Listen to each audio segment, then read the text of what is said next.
All right, you filled their backpacks with all the supplies they need, but are your kids equipped with the right tools to deal with stress and anxiety? Yeah, along with pencils and notebooks, coping skills are also essential tools for school success, especially now with so much confusion and uncertainty about things. Yeah. So we're bringing in Marlene Boas, a board-certified life coach. And Marlene, how can parents help their kids when it comes to coping? It's really about having like a skill set and strategies, right? It really is. And, in this day and age, there are a lot of anxieties out there. So it's important that we teach our kids coping skills. So often we think they'll just develop them on their own, but we really have a role in showing them how to cope with different things in their lives. And so you mentioned that everybody has a different strategy. So some may find outlets in other ways than others. How do you figure out what that is for your child? Well, the most important thing is to learn to listen to children and to understand where their fears or their anxieties are coming from.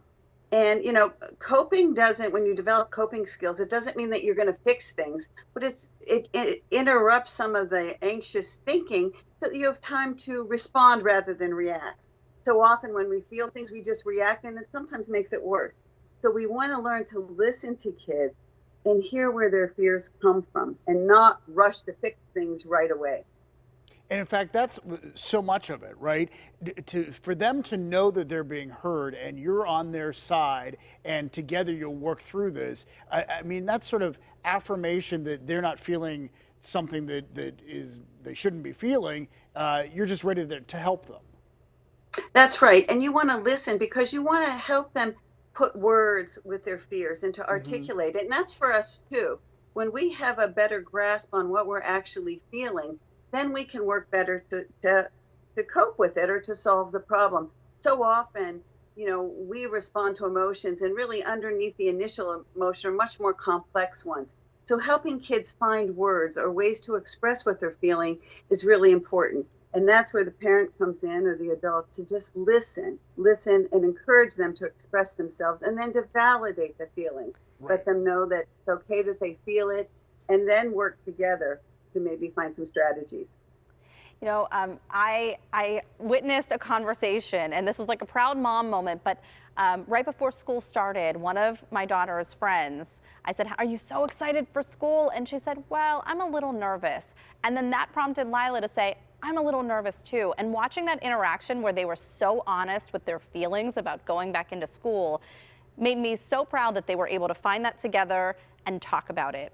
But how do you get them to kind of open up when you know that maybe they're getting a little anxious by their behavior? You just really encourage them. And, Heather, you bring up a good point. Nervousness and excitement often have the same kind of physiological responses. So sometimes we can bridge the gap there. So that's what, when I'm talking about understanding your feelings, is it nervousness? Is it excitement? Is it a combo? And you just want to create that space and encourage kids to be able to express themselves. And that means to not try to fix things, not try to tell them what to do, right. Just to listen empathetically. And let's talk about some of the coping skills that you're talking about. Breathing, like teaching them how to breathe and sort of doing an exercise can help calm them down, right?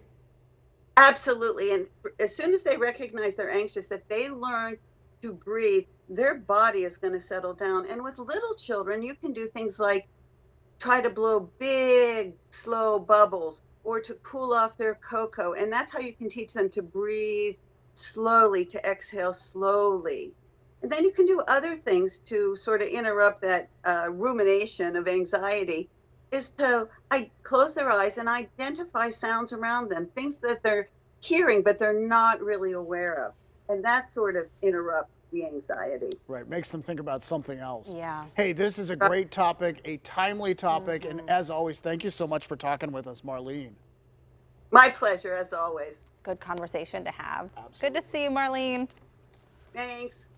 All right, Marlene Boas is a board-certified life coach and, of course, a regular contributor here on PTL.